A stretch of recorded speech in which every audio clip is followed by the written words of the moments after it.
Good afternoon dear students. आज हम लोग बात करेंगे डैमजेनो रीअरेंजमेंट की। इससे पहले हम कर रहे थे methods of preparation of cycloalkenes. उसी सीरीज़ में हमारा नेक्स्ट मेथड है डैमजेनो रीअरेंजमेंट। इसमें हम क्या करते हैं, हम हमारी जो एक गिवन रिंग होते हैं हमारे पास, उसको हम या तो एक्सपेंड करते हैं या फिर हम उसको कॉन्ट्रैक्ट करते हैं through the formation of carbocation. Carbocation हम कैसे बनाते हैं, यानी कि हमारी रिंग में हमारा अमीन ग्रुप मतलब लगा होता है as a functional group side chain पे, तो उसको हम रिमूव करते हैं बाय यूजिंग नाइट्रस एसिड यानी कि HNO2। जब हमारा कार्बोकेटाइन का फॉर्मेशन हो जाता है, कार्बोकेटाइन के फॉर्मेशन होने के बाद तीन टाइप की रिएक्शन हो सकती हैं। या तो उसमें से प्रोटॉन एलिमिनेट हो सकता है, तब हमें एल्कीन्स मिल जाएगा, या फिर उसमें से हम एक न्यूक्लियोफाइल ऐड कर सकते हैं तो रिएक्शन वहीं पे स्टॉप हो जाएगी, या फिर वो रिंग एक्सपेंड हो सकती है या फिर कॉन्ट्रैक्ट हो सकती है, जिससे हमें एक ज़्यादा स्टेबल कार्बोकेटाइन मिल जाता है। तो ये तीन रिएक्शन वहाँ पे पॉसिबल होती हैं। जब हमारा ये रीअरेंजमेंट होता है उसको हम क्या बोलते हैं, डैमजेनो रीअरेंजमेंट। तो इसको हम एग्जांपल देखते हैं। पहला एग्जांपल है हमारा रिंग एक्सपेंशन का। तो यहाँ पे हम लेते हैं साइक्लोब्यूटाइल मिथाइल अमीन। इस पे हम ऐड करवाते हैं हमारा HNO2। जब HNO2 इस पे ऐड हो जाता है तो हमारा NH2 ग्रुप रिमूव हो जाता है यहाँ पे, और हमारा फॉर्मेशन होता है कार्बोकेटाइन का। अब इस कार्बोकेटाइन पे तीन चीज़ें पॉसिबल हैं। एक, पहला, हम इसमें से प्रोटॉन निकाल सकते हैं। प्रोटॉन कहाँ से निकलेगा, हमारा प्रोटॉन निकलेगा इस वाले कार्बन से। यहाँ से जब प्रोटॉन निकल जाता है तो यहाँ पे हमारा एल्कीन का फॉर्मेशन होगा। जब यहाँ से एल उसके बाद सेकंड चीज़ इसमें क्या कर सकते हैं, हम इस पे ऐड कर सकते हैं हमारा H2O यानी कि water as a nucleophile add कर सकते हैं। जब वाटर ऐड हो जाएगा तो हमारा इस अल्कोहल का फॉर्मेशन यहाँ पे हो जाएगा। अभी ये दोनों चीज़ें ही नहीं होती हैं, ना तो प्रोटॉन रिमूव होता है और ना ही हम ऐड करते हैं हमारा वाटर मॉलिक्यूल, तो उस केस में हमारा होता है डैमजेनो रीअरेंजमेंट। ये कैसे होता है, फॉर एग्जांपल हमारे चार यहाँ पे बॉन्ड हैं, उसके बाद हमारा पांचवा कार्बन है जिस पे यहाँ पे पॉजिटिव चार्ज है। अब ये वाली बॉन्ड यहाँ पे ब्रेक होगी, ये बॉन्ड यहाँ पे हम ब्रेक कर रहे हैं। ये ब्रेक करने के बाद ये कार्बन यहाँ अटैक करेगा। अब जो इससे नेक्स्ट वाला कार्बन होगा, यहाँ पे हमारा पॉजिटिव चार्ज शिफ्ट हो जाएगा इससे पीछे वाले कार्बन पे, और हमारा फॉर्मेशन हो जाएगा हमारे 5 मेंबर रिंग का, जिसमें हमारा पॉजिटिव चार्ज है। अब हम क्या कर सकते हैं, अब उस पर ऐड हो सकता है हमारा वाटर मॉलिक्यूल, और हमारा रिंग जो इनिशियली 4 मेंबर की थी, अब एक्सपेंड हो गई, वो हो जाती है हमारी 5 मेंबर की रिंग। ठीक है, और इस प्रोसेस को क्या बोलते हैं हम, डैमजेनो रीअरेंजमेंट। उसके बाद नेक्स्ट हम देखते हैं रिंग कॉन्ट्रैक्शन, यानी कि जिस तरीके से हमारी रिंग एक्सपेंड हो सकती है उसी तरीके से हमारी रिंग कॉन्ट्रैक्ट भी हो सकती है। तो उसी में हम सेम चीज़ लेते हैं। यहाँ पे हमारे साइक्लोब्यूटाइल अमीन है, हमने इसकी रिएक्शन करवाई है नाइट्रस एसिड के साथ, फॉर्मेशन होगा हमारे कार्बोकेटाइन का। पिछले वाली चीज़ में और इस चीज़ में ये डिफरेंस ये है कि अब जो हमारा पॉजिटिव चार्ज है, अब हमारा पॉजिटिव चार्ज है हमारी रिंग के अंदर, यानी कि रिंग के जो एक कार्बन एटम है रिंग में ही है, उसी पे पॉजिटिव चार्ज है। इनिशियली जब हमारा रिंग बनाते हैं तो कार्बन हमारा sp3 हाइब्रिडाइज होता है, तो उसमें हमारा बॉन्ड एंगल होना चाहिए था 109 डिग्री 28 मिनट, जो कि यहाँ पे इस केस में 90 था। अब यहाँ पे कार्बोकेटाइन का फॉर्मेशन हो गया जिसमें हमारा बॉन्ड एंगल होता है 120 डिग्री। ठीक है, और यहाँ पे कितना है, 90, यानी कि जितना अब इसमें एंगल स्ट्रेन और ज़्यादा इंक्रीज़ हो जाता है, जिसकी वजह से क्या होता है कि ये कार्बोकेटाइन हाईली अनस्टेबल होता है। और फिर क्या होता है कि यहाँ पे जो रीअरेंजमेंट होते हैं, यानी कि ये बॉन्ड यहाँ पे ब्रेक होती है, अटैक करती है यहाँ पे अटैक करने के बाद अब हमारी जो ये 4 मेंबर की रिंग थी, अब ये बन जाती है 3 मेंबर की रिंग, और जो पॉजिटिव चार्ज होता है वो हमारा शिफ्ट हो जाएगा इस वाले कार्बन पे, और हमारा अभी क्या होगा, ओरिजिनली जो ये तीन थे ऐसे पॉजिटिव, उसके बाद यहाँ जो बच गया उस पर आ जाएगा हमारा पॉजिटिव चार्ज। इस तरीके से हमारा रीअरेंजमेंट होता है। ठीक है, तो अब जैसे हमारे 3 मेंबर की रिंग बन गई, उस पर हम ऐड करवा सकते हैं वाटर मॉलिक्यूल, तो हमारा हमें मिल जाएगा अल्कोहल साइक्लोप्रोपाइल कार्बिनोल। अब इसमें ध्यान देने वाली बात ये थी, अगर हमारा कार्बोकेटाइन इनिशियली फॉर्म होता है जिस पे पॉजिटिव चार्ज है एलिस साइक्लिक कार्बन पे, तो उस टाइम पे होता है हमारे, यानी कि रिंग कार्बन पे ही है तो रिंग कॉन्ट्रैक्शन होता है। या फिर जो हमारा इनिशियली फॉर्म कार्बोकेटाइन होता है उसमें पॉजिटिव चार्ज होता है उस कार्बन पे जो रिंग का पार्ट नहीं है, यानी कि रिंग के बाद अल्फा कार्बन पे हमारा पॉजिटिव चार्ज होता है, तो उस टाइम पे होता है हमारा रिंग एक्सपेंशन होता है। तो यही इसमें ध्यान रखने वाली बात है। फिर हमारे नेक्स्ट मेथड पे चलते हैं। नेक्स्ट मेथड है हमारा हाइड्रोजनेशन ऑफ एरोमेटिक कंपाउंड। तो इसमें हम क्या करते हैं, जैसे कि हमारा बेंजीन है, एरोमेटिक कंपाउंड है, उस पे हम ऐड करवाते हैं हाइड्रोजन किसकी प्रेजेंस में, निकल की प्रेजेंस में, और इसको हीट करते हैं हम 423 टू 473 केल्विन पे। तब हमारा फॉर्मेशन होता है हमारे साइक्लोहेक्सेन का, यानी कि डबल बॉन्ड पे हमारी हाइड्रोजन ऐड हो जाएगी। हर कार्बन पे हमें एक हाइड्रोजन और इसमें हम ऐड करा देते हैं। फिर हमारा उसके बाद लास्ट मेथड आता है हमारा condensation of suitable dihalides with malonic ester और एसिटो एसिटिक एस्टर। तो इसमें हम क्या करते हैं, यहाँ पे लिया है हमने एक एक्टिव मिथिलीन कंपाउंड लिया है। यानी कि इसमें हमारा दो एग्जांपल होते हैं। हमारा पहला एग्जांपल है हमारा मेलोनिक एस्टर का। इसमें जो हमारा ये CH2 मोलिक्यूल, जो दो हाइड्रोजन है यहाँ पे, ये हमारी काफ़ी एसिडिक होती हैं, क्योंकि ये हमारे दो एस्टर ग्रुप से सराउंडेड हैं। ठीक है, तो ये एसिडिक होंगी, तो इनको हम रिएक्शन करवाते हैं बेस के साथ। तो बेस क्या करता है, पहले C2H5O- Na+। अभी ये O- है, ये क्या करेगा, अटैक करेगा इस हाइड्रोजन पे, और एज ए C2H5OH यानी कि एज एन अल्कोहल बाहर निकल जाएगा। अब यहाँ पे जैसे ही हाइड्रोजन को लेके चला जाता है, तो यहाँ पे क्या आ जाएगा हमारे पास, यहाँ आ जाएगा हमारे पास नेगेटिव चार्ज। अब ये जो नेगेटिव चार्ज होगा वो अटैक करेगा किस पे, हमारे CH2Br जो यहाँ पे गिवन है। तो यहाँ पे CH2 पे अटैक करेगा, हमारा Br बाहर निकल जाएगा। यानी कि एक बार अटैक इस तरीके से होगा, दूसरा बार दूसरी मॉलिक्यूल जो आएगा हमारा C2H5O- Na का, वो दूसरी हाइड्रोजन पे अटैक करेगा, उसको ले जाएगा। उसके बाद फिर फर्दर वो क्या करेगा, दूसरा नेगेटिव चार्ज आ गया, वो अटैक करेगा हमारे दूसरे कार्बन पे, और दूसरा ब्रोमीन मॉलिक्यूल यहाँ से निकल जाएगा।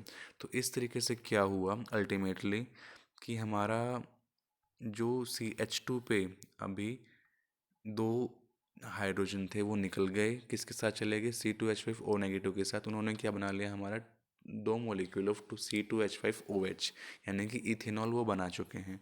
अब यहाँ पे जो कार्बन था, इस पे हमारा क्या ऐड हो जाता है, इस कार्बन पे हमारा ऐड हो जाएगा यहाँ पे जो हमने दो CH2 मोलिक्यूल हैं वो इसके साथ यहाँ पे इसके साथ ऐड हो जाएंगे, और हमारा फॉर्मेशन हो जाएगा हमारे एक साइक्लोप्रोपेन रिंग का। और जिसके साथ और बाकी इस पे क्या लगा हुआ है हमारा COO, COO, ठीक है।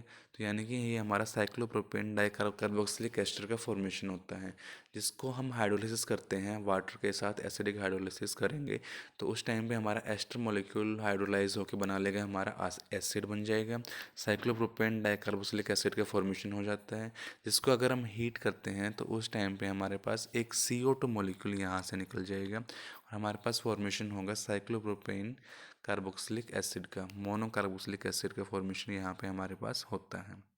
तो ये एक मेथड है हमारे साइक्लोप्रोपेन रिंग बनाने का। अगर यहाँ पे हम CH2Br हमने यहाँ पे ले रखा है, NCH2Br ले रखा है, इसकी जगह पे अगर हम नेक्स्ट मॉलिक्यूल ले लेते हैं, for example CH2Br and CH2 यहाँ पे Br, ठीक है। तो अब यहाँ पे हमारे इस जो स्टार्टिंग मटेरियल में ही एक कार्बन हम इंक्रीज़ कर देंगे, तो यहाँ पे फिर फॉर्मेशन हो जाएगा हमारा साइक्लोब्यूटाइल रिंग का। तो अगर इसके अलावा हम यहाँ पे चार कार्बन ले लेंगे, तो हमारे यहाँ पे साइक्लो पेंटाइल रिंग का भी फॉर्मेशन हो सकता है। यानी कि अगर हम स्टार्टिंग मटेरियल में नंबर ऑफ़ कार्बन इंक्रीज़ करते चले जाएंगे, उस तरीके से हमारे प्रोडक्ट में भी नंबर ऑफ़ कार्बन इंक्रीज़ होते चले जाएंगे, ठीक है। तो सेम रिएक्शन हम कर सकते हैं हम एसिटो एसिटिक एस्टर के साथ। तो यहाँ पे हमारा क्या होता है, उस पहले वाले प्रोसेस में हमारा फॉर्मेशन हुआ था मोनोकार्बोक्सिलिक एसिड का, यहाँ पे फॉर्मेशन होता है हमारे कीटोन का। तो मेथड बिल्कुल सेम है जैसे हमारा पहले था, बस उसमें हमारा होता है दोनों हमारे ग्रुप होते हैं एस्टर ग्रुप, या लेकिन यहाँ पे होता है हमारा एक कीटो ग्रुप होता है और एक हमारा एस्टर ग्रुप ही होता है। मॉलिक्यूल बिल्कुल सेम है, रिएक्शन बिल्कुल सिमिलर है, सेम ही होगा। हमारा जो C2H5O- बेस है वो अटैक करेगा हमारे इस हाइड्रोजन पे, यहाँ पे नेगेटिव चार्ज का फॉर्मेशन होगा। अभी नेगेटिव चार्ज अटैक करता है हमारे कार्बन पे, यहाँ से ब्रोमीन निकल जाता है, और हमारा फिर वो कार्बन ऐड हो जाता है हमारे दूसरे कार्बन के साथ। फिर हमारा दूसरा मॉलिक्यूल आएगा C2H5O- Na का, वो यहाँ से एक हाइड्रोजन लेगा, यहाँ पे नेगेटिव चार्ज आएगा, फिर से अब ये अटैक करेगा कार्बन हमारे इस वाले कार्बन पे, यहाँ से ब्रोमीन निकल जाएगा और हमारी एक साइक्लोपेंटाइल रिंग का फॉर्मेशन होगा। तो यहाँ पे जैसे ही हमारा इस कंपाउंड का फॉर्मेशन हो जाता है, इसको हम ट्रीट करते हैं डाइल्यूट KOH के साथ। उसके बाद फिर फर्दर हम इसको ट्रीट कराते हैं एसिडिक हाइड्रोलिसिस, और हमारा जो एस्टर ग्रुप होता है वो हमारा रिमूव हो जाता है और हमारा एसिड का फॉर्मेशन हो जाता है। उसके बाद फर्दर उसको हीट करने पे हमारे CO2 गैस यहाँ से निकल जाएगी और हमारा एक हमें साइक्लोपेंटाइल कीटो ग्रुप, मतलब इसमें एक हमारा साइड चेन में हमारा कीटो ग्रुप है, उसका फॉर्मेशन यहाँ पे हमारे पास हो जाता है। तो ये थे हमारे मेथड्स ऑफ प्रिपरेशन हमारे साइक्लोएल्केन्स के। अब हम बात करते हैं उनकी फ़िज़िकल प्रॉपर्टीज़ की। फिज़िकली जो हमारा साइक्लोएल्केन होते हैं ये काफ़ी रिजेंबल करते हैं हमारे ओपन चेन कंपाउंड को, तो लेकिन इनका थोड़ा सा ज़्यादा बॉइलिंग पॉइंट ज़्यादा होता है और डेंसिटी भी थोड़ी ज़्यादा होती है।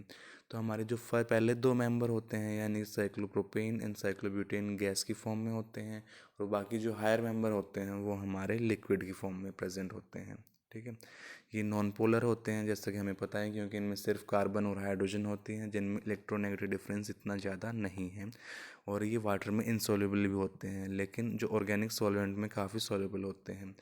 और इन सब में से जो हमारा साइक्लोहेक्सेन होता है उसको वो एक काफ़ी अच्छा सॉल्वेंट है, और उसको बाकी जो ऑर्गेनिक हमारे कंपाउंड हैं उनको डिज़ोल्व करने में भी हम यूज़ करते हैं। तो ये थी हमारी इनकी फिज़िकल प्रॉपर्टीज़। अब हम बात करते हैं इनकी केमिकल प्रॉपर्टीज़ की। तो हमारा जो एल्केन्स होते हैं ये काफ़ी मतलब लेस रिएक्टिव होते हैं, रीज़न बीइंग क्योंकि इनमें सिर्फ हमारी कार्बन कार्बन और कार्बन हाइड्रोजन सिग्मा बॉन्ड ही होती है, जो कि काफ़ी स्ट्रॉन्ग होती है और इनर्ट होती है हमारे केमिकल रिएजेंट के टूवर्ड्स, जिसकी वजह से ये सिर्फ कुछ सब्स्टिट्यूशन रिएक्शन ही अंडरगो करते हैं। लेकिन जो हमारे कुछ रिंग होते हैं जैसे कि साइक्लोप्रोपेन रिंग है, हमारी साइक्लोब्यूटेन रिंग है, ये बाकी मेंबर से थोड़ा सा डिफ़र करती हैं। उनका रीज़न इसलिए भी होता है कि हमारी जो साइक्लोप्रोपेन रिंग है, साइक्लोब्यूटेन रिंग है, वो काफ़ी ज़्यादा स्टेबल नहीं होती, तो वो इसकी वजह से वो ईज़िली ओपन अप हो जाती हैं और वो एडिशन कंपाउंड भी का भी फॉर्मेशन कर लेती हैं। तो जो इनकी जो रिएक्शन एडिशन रिएक्शन होती हैं वो काफ़ी रिजेंबल करते हैं हमारी एल्केन्स को। ठीक है, जो लेकिन जिनकी जो सिर्फ ये एडिशन रिएक्शन हमारी साइक्लोप्रोपेन एंड साइक्लोब्यूटेन रिंग ही देती हैं, बाकी मेंबर एडिशन रिएक्शन नहीं देते। तो वही उनमें से कुछ रिएक्शन देखते हैं। पहले हमारी रिएक्शन है यहाँ पे रिएक्शन विद हेलोजेंस। जो साइक्लोएल्केन्स होती हैं वो फ्री रेडिकल सब्स्टिट्यूशन रिएक्शन हम देती हैं हेलोजन के साथ हाई टेम्परेचर पे, या फिर हम यूज़ करते हैं लाइट का यूज़ करते हैं। तो साइक्लोहेक्सेन लेते हैं हम यहाँ पे, उसको हम ट्रीट कराते हैं ब्रोमीन के साथ लाइट के प्रेजेंस में, एक हाइड्रोजन को रिप्लेस कर देगी हमारी ब्रोमीन, और यहाँ पे फॉर्मेशन हो जाएगा हमारा ब्रोमो साइक्लोहेक्सेन का। अगर हम साइक्लोप्रोपेन लेते हैं उसको हम क्लोरीन के साथ रिएक्शन करवाते हैं, तो लाइट की प्रेजेंस में यहाँ पे फॉर्मेशन होता है हमारे क्लोरोसाइक्लोप्रोपेन का। लेकिन इसके साथ साथ अगर हम यहाँ पे FeBr3 या फिर FeCl3 यूज़ कर लेते हैं साइक्लोप्रोपेन के केस में और हाई टेम्परेचर पे, तो यहाँ पे हमारी एडिशन रिएक्शन का भी फॉर्मेशन हो जाता है। यानी कि नॉर्मली यहाँ पे जैसे कि हमारा CH2 है, CH2 एंड CH2, ये हमारे साइक्लोप्रोपेन रिंग है, हम इस पे ऐड करवा रहे हैं ब्रोमीन एंड ब्रोमीन। तो एक ब्रोमीन यहाँ इस कार्बन पे ऐड हो जाएगी, दूसरी ब्रोमीन यहाँ इस कार्बन पे ऐड हो जाएगी, और हमारा रिंग की जो ये बॉन्ड है ये वाली बॉन्ड ब्रेक हो जाएगी इनके बीच में, यहाँ पे ये बॉन्ड ब्रेक होगी और हमारा फॉर्मेशन हो जाएगा 1,3 डाई ब्रोमो प्रोपेन का। ठीक है, तो ये इस तरीके से यहाँ पे एडिशन रिएक्शन भी होती है, लेकिन वो सिर्फ किसके साथ होगी, अगर हम यूज़ करेंगे FeBr3 एज ए मतलब कैटलिस्ट की तरह यूज़ करेंगे इसको, और उसके साथ में मतलब हाई टेम्परेचर पे यूज़ करेंगे, तो तब हमें जाके रिंग क्लीवेज हो जाता है इसमें और हमारा ओपन एडिशन प्रोडक्ट हमें मिलता है।